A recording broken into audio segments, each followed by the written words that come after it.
Hi, everybody. Welcome to Brunch Ladies of Conshy Consignment. My other lady is joining me now. So, Molly, we are live, and I'm going to add you in here. And there she is. Hi, kids. Sorry, Hi. I'm a few minutes late. Hey, we got to try something new. I added you while we were live. Nice. Now we know we can do that. Your Let me hair turn my looks notifications. stunning, by the way. For those of you Well, listening on podcast, yeah, you gotta hop over onto YouTube and check out Molly's hair. It looks really good. It's hair. What are you drinking there, Lib? A little bubbly and the sour cherry juice I keep talking about. Yep. Sour cherries. Yes, you're all about sour cherries and limes. You still got limes, or are you done with the limes? We still have limes. Yeah. I didn't get a chance to slice out some for my drink today, though. So yeah. Aha. It's well, still shame. Yeah, well. How about you? How you been? What's going on? You even have a chance to make yourself a drink? We were so busy this morning talking and studying. I've got my trusty pink water bottle. All right. I do have bubbly. I have my favorite bubbly in the fridge. I just didn't get to it to grab it. Oh, what's your favorite one? Peach pear. Oh, I haven't had that one yet.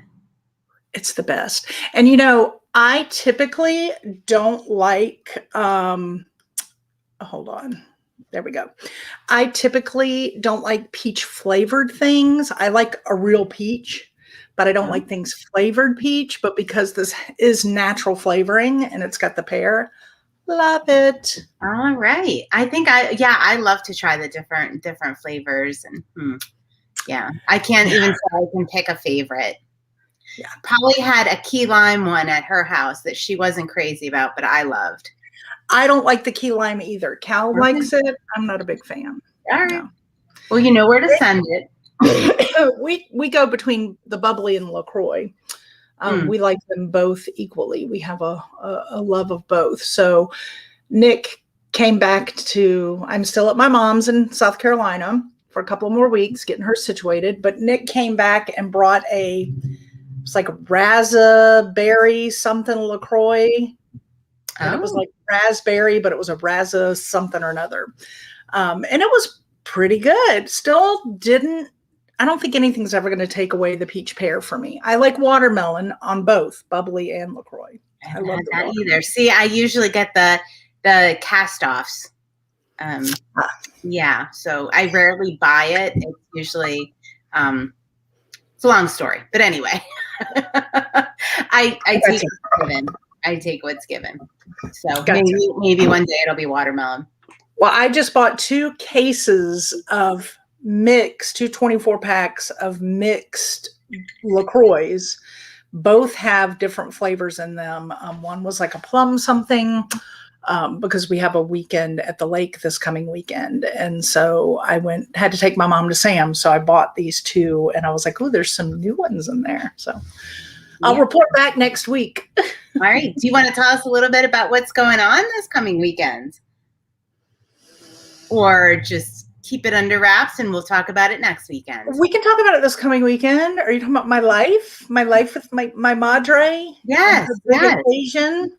Yes. So my mother turns 80, the big 80, and we're having a birthday party for her. I would love to tell you it's a surprise, but you can't pull a surprise over on her because she's got to be all in your business.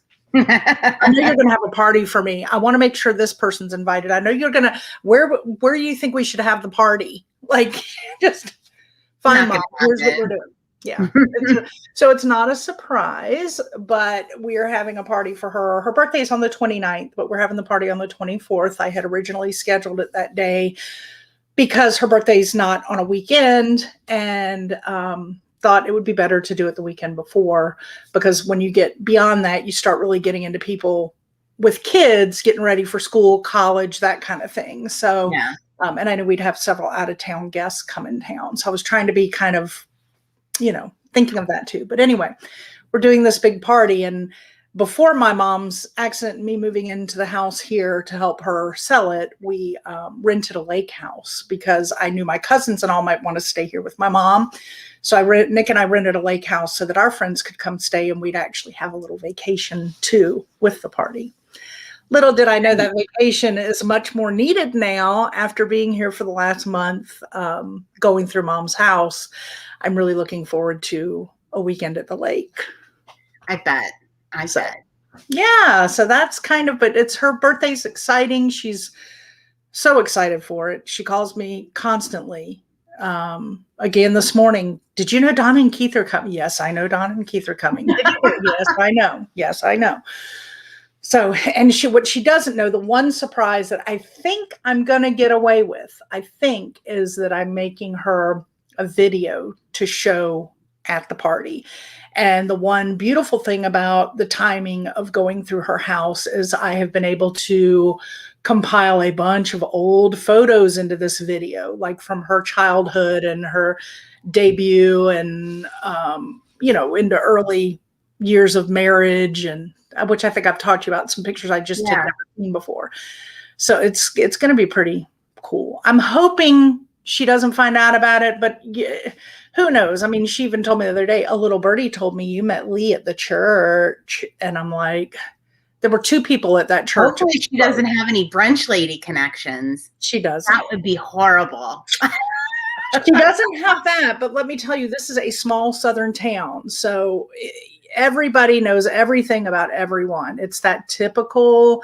And I couldn't believe that when I met her friend at the church, it was after hours because her friend had a key and the only other person was a musician, choir leader who is in on this with us. So I'm like, who drove by the parking lot of the church and saw Lee and I walk in there and call mom to tell them they saw Lee and I go to the church?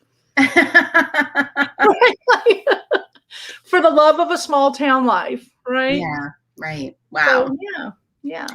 So I think you have, it's only fitting we talk about something of your mom's today. I think you have a special guest for us. I do. And he does have a name, but I don't know what his name is. We could name him. It's kind of, this is him. He is a Cabbage Patch doll, only he is one of those that is custom made. So I'm going to hold him up and then you have to remind me to take a picture so you can put it on our social media. Or actually we could even use the listing, but he is, a lot of them that you would get, like I remember from my childhood, had the plastic face and the yarn hair, but this is the cloth throughout, the stitching. I'm trying to get the color right. You can see the stitching everywhere. He's the fabric throughout and he's a pretty big guy. He's got his hiking boots on. Bigger than the like standard ones you would get. Yes, store, much right? bigger than the standard. Yes, he's like a toddler. I mean, truly, like he's a toddler. So he's ready to roll. He is not potty trained, however. He's definitely an early young toddler because he does have a diaper on under here. I did notice. But don't you? I think these little hiking boots are adorable. Oh my gosh, so cute. So you put him up last week. He's on auction. The auction's ending tonight. If anybody has to have him, I think we have one bid. One bid. Mm-hmm. One bid so far. Yeah, tonight there's a lot of watchers on it. Yeah, so we'll see. I had no idea. So he comes from, my mother got him from a girls' getaway. My mother used to always love to get houses on lakes prior to her moving to the lake. When she lived on Hilton Head, she would get houses on the lake and she would take a bunch of friends and they would go stay, whether it was a cabin or a house or whatever, and they would do lake weeks. So one time they did it and she's always loved dolls. Excuse me. So she collected, which there'll be more coming up. I would love to tell you this week, but it might be a few weeks before the other ones get listed, but they're collectible, artist dolls. But there are 3 that I have. She had sold a bunch years and years ago, but she had kept 3 special ones. So those, along with this little guy, are going to get listed. But anyway, because of her love for dolls, when they all were at the lake, they took a day trip and went to this particular town in Georgia. I can't remember the name of it right now, but it is actually Babyland, USA. And it is the Cabbage Patch Hospital. the official. I had no idea this Hospital. existed. So when you were telling me this, I'm like totally intrigued because I had no idea there was even another kind of like custom Cabbage Patch doll. The only thing I knew about was, you know, the frenzied ones from the, was it late 80s? Yep. With the plastic faces and the yarn hair. Those were all the rage, or the little bald babies. I always loved the bald babies. But you can go there and you get a tour and everybody's dressed. They have doctors and nurses and the whole 9 yards. And you go through, I've never done it, but I've seen all the pictures from Mom's trip way back when. And then they have windows where you can peek at the babies, and there's cabbage that's like a big cabbage patch. And then each head of cabbage is like a face, right, to the baby that's going to be born there. And you can adopt a baby, and with specifics, and look for a specific baby that you want. And so my mother had to adopt this little guy from Babyland USA General Hospital way back when. So that is what he is. He's a custom little guy that was bought at Babyland. He was born and adopted officially from Babyland USA. I can't find the papers. I know they'll probably show up somewhere sometime, but they actually do a whole adoption ceremony. Like they take pictures and they sign papers with the judge, and you adopt your baby. And like, it's like, oh my God. I had no idea. That's so fun about consignment, right? Like you don't even know, even with your own family stuff, what you're going to step into and learn about. Right. No so clue. I recommend, if you want to see the fun that is Babyland USA, Google it, and you can go to their website, and they are still there. They still do it. You can go tour, take a family trip. If you're into Cabbage Patch little guys and girls and babies. You know, one of the things I learned about a couple, I guess it was maybe last year, that I really didn't know about, because we always stayed away from consigning dolls for whatever reason. It was not our special. Now we actually do a lot of them quite successfully, but there was a time probably when we had the storefront that we didn't really do dolls. There wasn't, you could find one every now and then that had some value, but there wasn't any back then. So because I remember looking through my mom's back then, the one she had, thinking, oh, maybe I should sell them for her. And the resale value on hers are done by an artist called Annette Hempstead.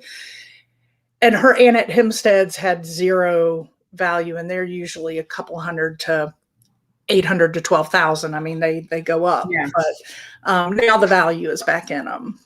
Yeah. Go ahead. I'm sorry I interrupted. No, one of the things I didn't, so we sell dolls and actually doll parts. There's a lot of these macabre artists that do, they'll kind of like, what would you say, like make haunted baby dolls. And so they're after these kind of beat up old baby dolls, and they do this whole, I mean, it's fascinating. It really is. In a creepy sort of way. In a creepy sort of way. So you have people that do that. You have the people that do the dolls. But I was lucky enough to meet 2 people that refurbish dolls and do like a doll hospital kind of thing. And they corresponded with me and showed me how they fixed up some dolls that I had.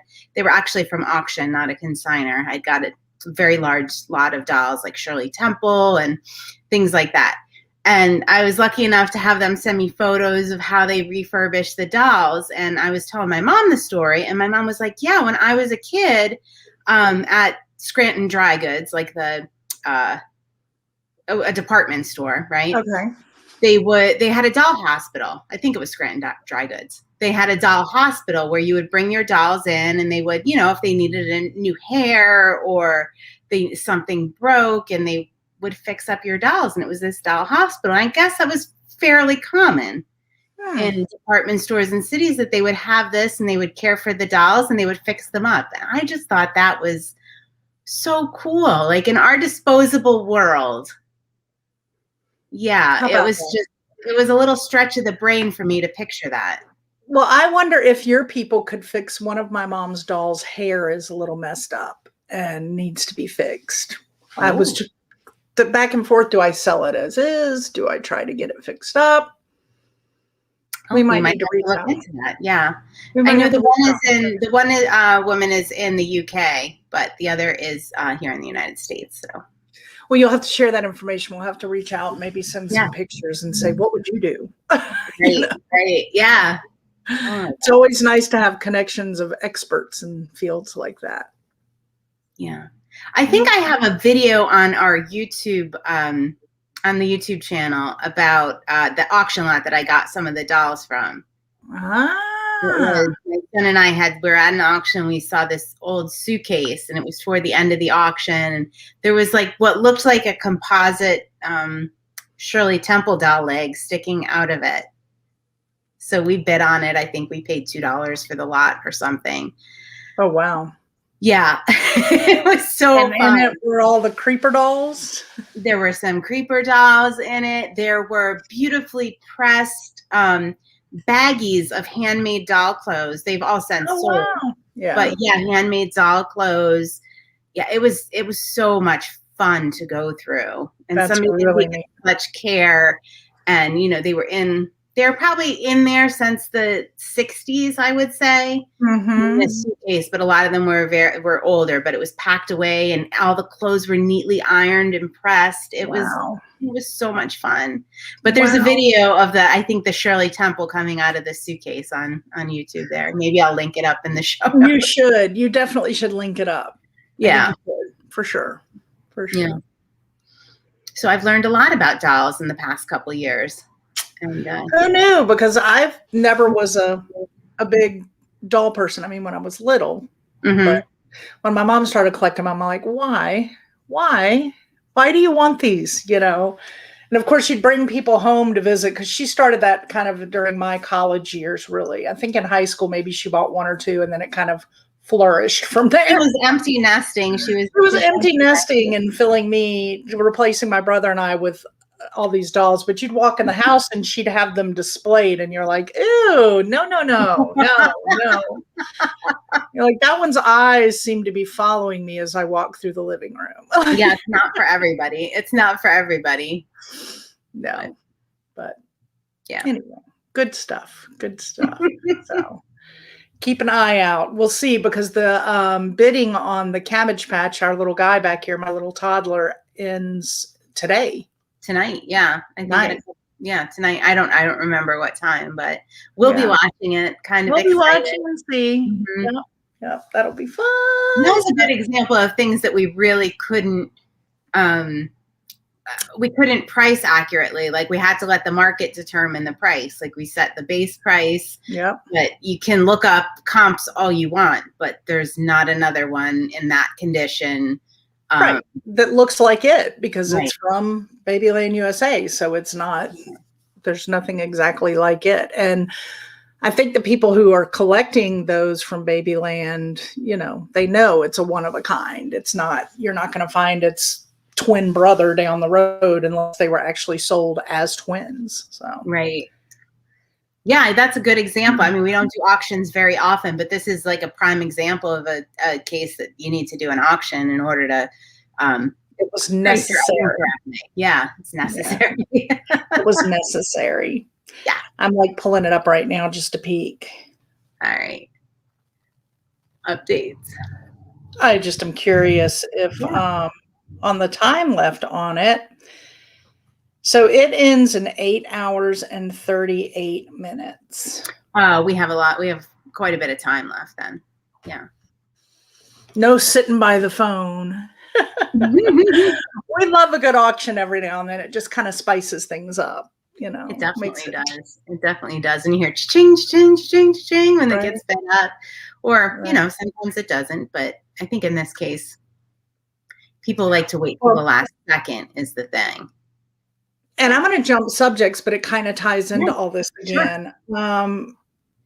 My eyes have been open, and I know we've talked about this over the years working in this business about people's estates and going through it with family members and the emotions and all. And we touched on that when one of the other episodes, when Poppy and I were leaving to go to Miami for her Aunt Judy's estate. Well, now that I have been through that estate, and as I can't remember how clear we were on all the episodes about this, but as we're in Miami in week 2 of Miami, I get a call. My mother fell and have to leave Miami to come here and find out she's got to get out of her house and move into a community for elderly people with a little more support.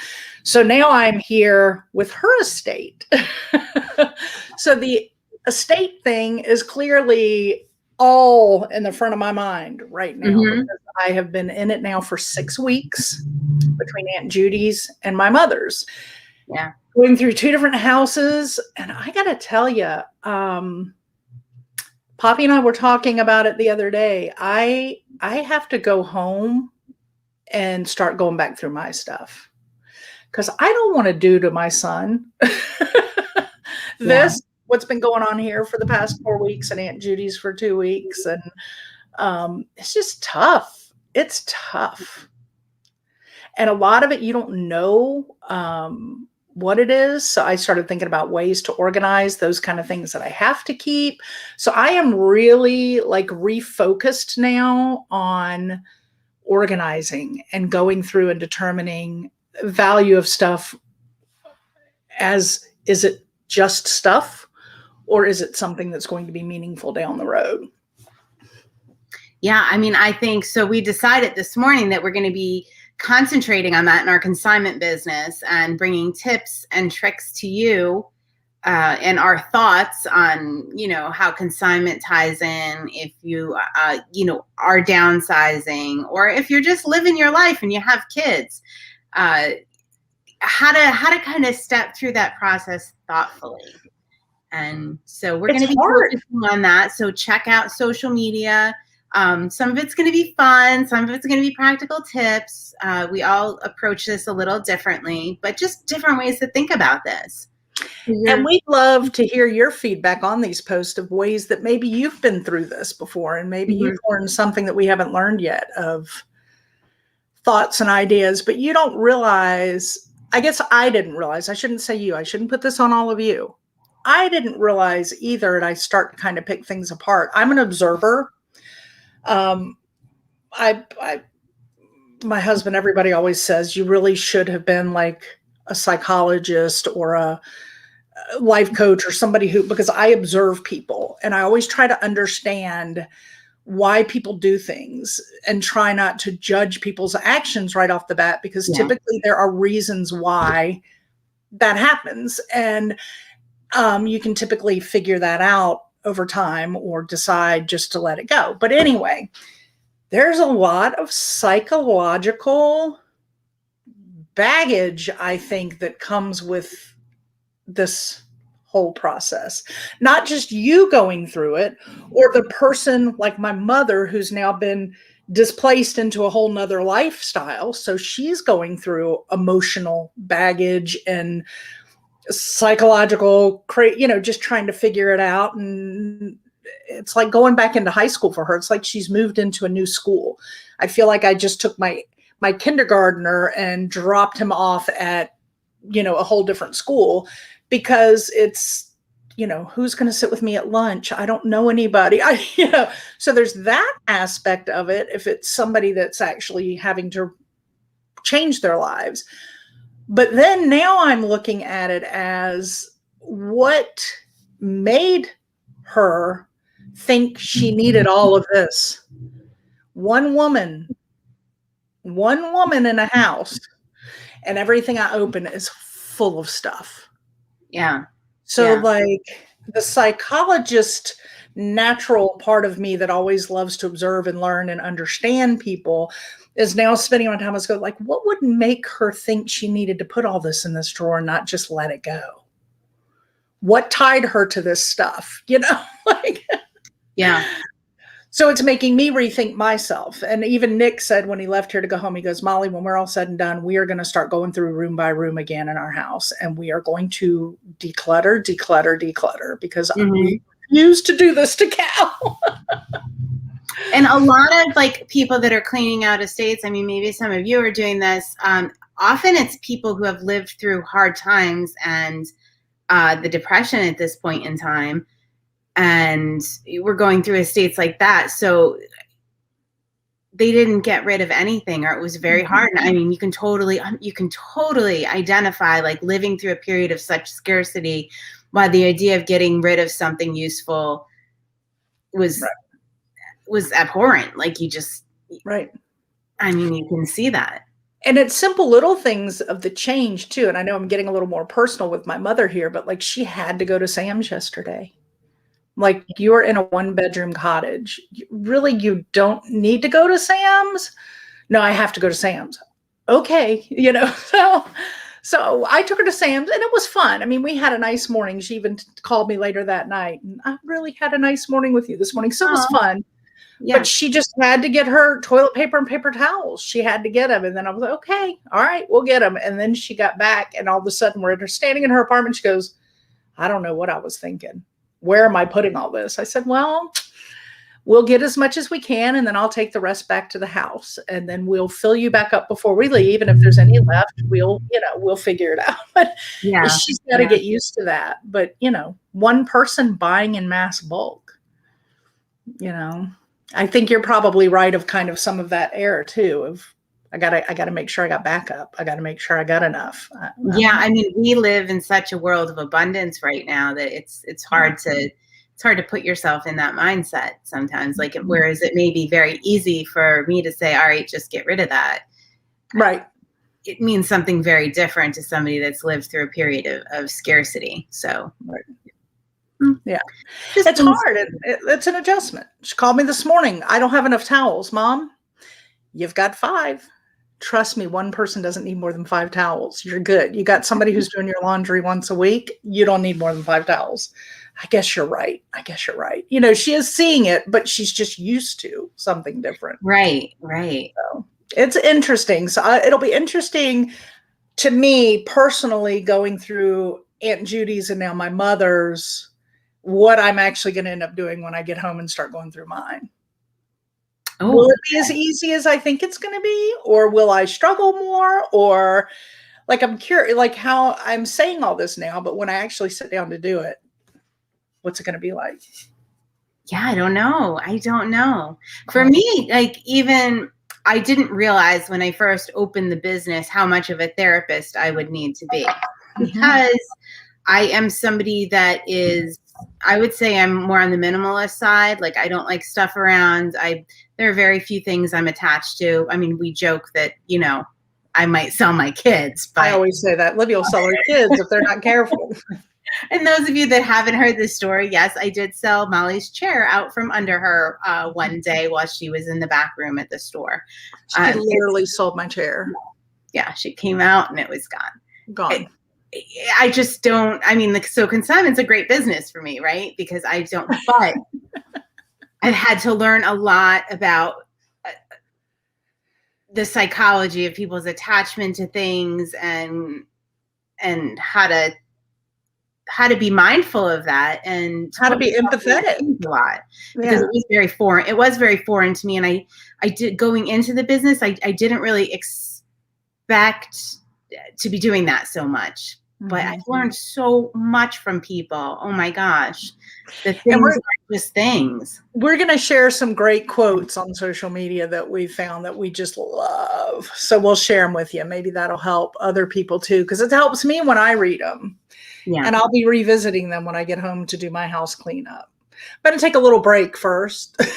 Yeah, you're going to need a little break. You got to list all that stuff. That was what I was going to say. Before I start going through mine, I have 2 estates I have to get up and get listed on Conshy Consignment. So that's going to keep me quite busy for quite some time. Yeah. And one of the things that always resonates with me, and I think it was Peter Welsh, was talking about his book, It's All Too Much, is usually what I refer people to if they're just starting through decluttering and that process, was that if you have too much stuff, the special things get lost in all the noise. So it's better to have a couple really special mementos than a lot of stuff, because those really special, meaningful things can get very lost in the clutter or, so I always go back to that. When I'm starting to declutter or a project. Like, you really want to pull out those special things. and be able to appreciate them. So you just made me think of one more thing, and you need to help me remember to do a post about this on social media when we're doing tips and tricks, because I learned this with some of the things I got from my dad when he passed away. My dad was a huge photographer. Like, it was his love, his hobby. And he had this large collection of cameras. And I mean, far back as if you look it up, the Hasselblad, which was a camera they used to put on the spaceships. He had a Hasselblad. He had all kinds of things, a big foam covered Samsonite hard case luggage that had every filter and lens. And oh, wow. It was just everything. And I carried that around for a very long time because I too got that from my father. I love to take photographs. I love to take them of things, people, doesn't matter what, flowers, buildings, doors, rails. I love it. So I hung on to it all this time. And I actually did take a couple of classes to learn how to use the product.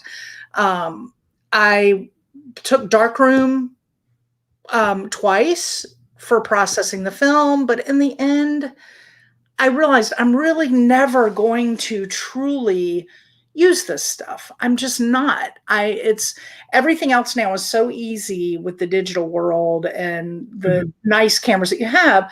So I went through this for a while. This is when we were living in Pennsylvania, and I think I was working in Wynwood. And I finally somebody I had talked to, it might have been my friend Marisa, said, Molly, what would your dad want you to do? Would your dad want you to lug all this around? Or would he want you to sell it and get the money to buy a new camera that you would actually be using every day? And I was like, okay, that makes sense. That took the guilt away, right? Because if my dad, would he really want to know that all I'm doing is lugging it around and storing it in an attic? What purpose does that have, right? Like, he'd be like, why are you doing that? What are you doing? Find somebody who will use it and let them use it. So, but I was still having a hard time letting go of it. And I found a tough one. Oh my gosh. Yes. Yeah.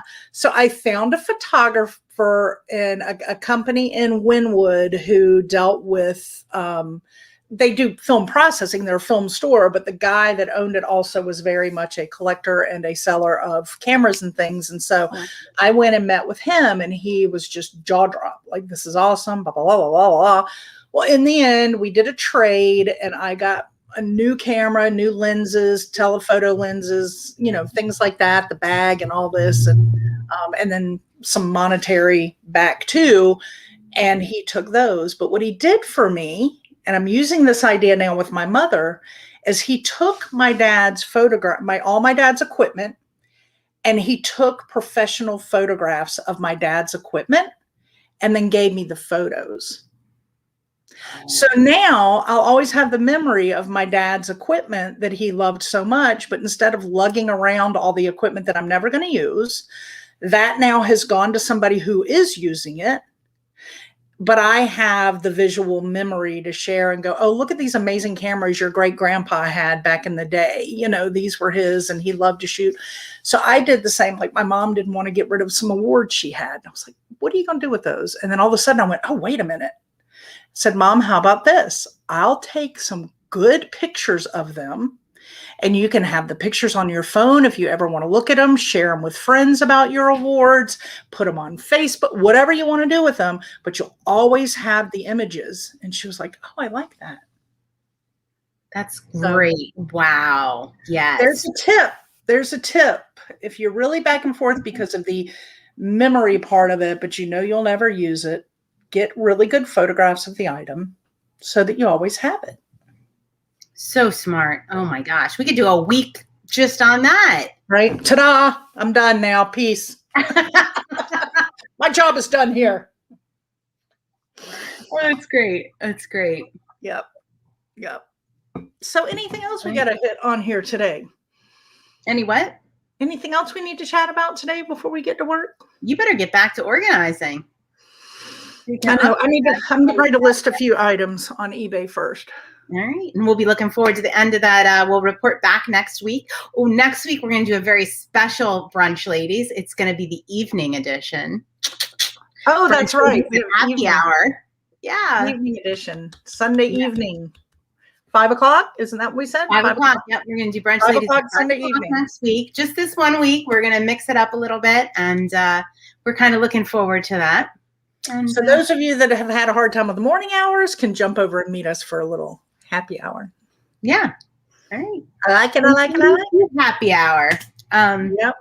Yeah. But until then, check us out on Facebook and Instagram, and subscribe to us on YouTube. And that's all we got.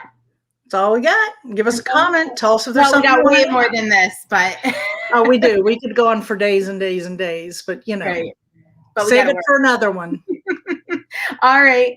Bye. Have a good one. Bye.